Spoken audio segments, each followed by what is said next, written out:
నూరే మహమ్మదీయ మసీదులో సుందరయ్య నగర్లో ఉంది. ఈ మసీదుకు సంబంధించి ఈరోజు ఇఫ్తార్కి ఈ మసీదుకు సంబంధించినటువంటి పెద్దలందరూ కూడా ఆహ్వానించారు. ఆ కార్యక్రమంలో పాల్గొన్నాం. ఎందుకంటే ముస్లిం సమాజానికి 2009లో కానీ 2019లో కానీ రాజశేఖర రెడ్డి గారు కానీ జగన్మోహన్ రెడ్డి గారు కానీ ఆ ఇద్దరి ప్రభుత్వ హయాంలో మేలు చేయడం కోసమే ప్రయత్నం చేశారు. రాజశేఖర రెడ్డి గారి హయాంలో అయితే 4% రిజర్వేషన్స్ తీసుకురావడం మూలంగా అనేక మంది ఈ సామాజిక వర్గంలో ఉన్నటువంటి వారందరికీ కూడా విద్య వైద్య రంగాల్లో అనేక రకాలైనటువంటి కార్యక్రమాలు జరిగాయి. అలాగే మొన్న 2019 నుంచి 24 వరకు కూడా ఏ ప్రభుత్వము ఖర్చు పెట్టినట్టుగా ఏ ప్రభుత్వము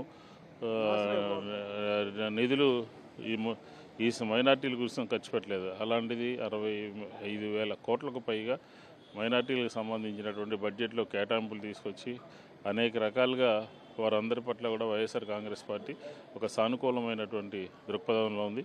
అదే కాకుండా రేపు 18వ తారీఖున ప్రతి సంవత్సరం లాగానే విజయవాడ నగరంలో వైఎస్ఆర్ కాంగ్రెస్ పార్టీ ఒక ఇఫ్తార్ని ఏర్పాటు చేయడం జరిగింది. అది బందర్ రోడ్లో ఉన్నటువంటి ఎస్ఎస్ కళ్యాణ మండపం 18వ తారీఖు సాయంత్రం 5:30 గంటలకి ఆ ప్రాంతంలో విజయవాడ సెంట్రల్ నియోజకవర్గంలో ఉన్నటువంటి మసీదులో ఉన్నటువంటి పెద్దలందరికీ అలాగే ముస్లిం సమాజానికి వైఎస్ఆర్ కాంగ్రెస్ పార్టీలో ఉన్నటువంటి ముస్లిం లీడర్లు అందరికీ కూడా సమాచారం ఇస్తాం.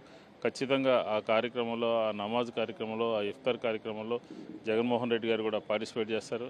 అందరినీ ఆహ్వానిస్తూ ఖచ్చితంగా మైనార్టీలకి వైఎస్ఆర్ కాంగ్రెస్ పార్టీ ఎప్పుడూ కూడా రక్షణగా ఉంటుంది అని చెప్పని ఈ సందర్భంగా తెలియజేసుకుంటూ ఈ మహమ్మదీయ మసీదులో నూర్ మహమ్మదీయ మసీదులో ఎప్పటికీ అభివృద్ధి కోసం ఇంకా మా ప్రభుత్వ హయాంలో కృషి చేస్తాం. ఇంకా రాబోయే రోజుల్లో కూడా ఈ మసీదుకి ఎప్పుడూ కూడా ఎల్లవేళలా అండగా ఉంటామని చెప్పని కూడా ఈ సందర్భంగా తెలియజేస్తాం.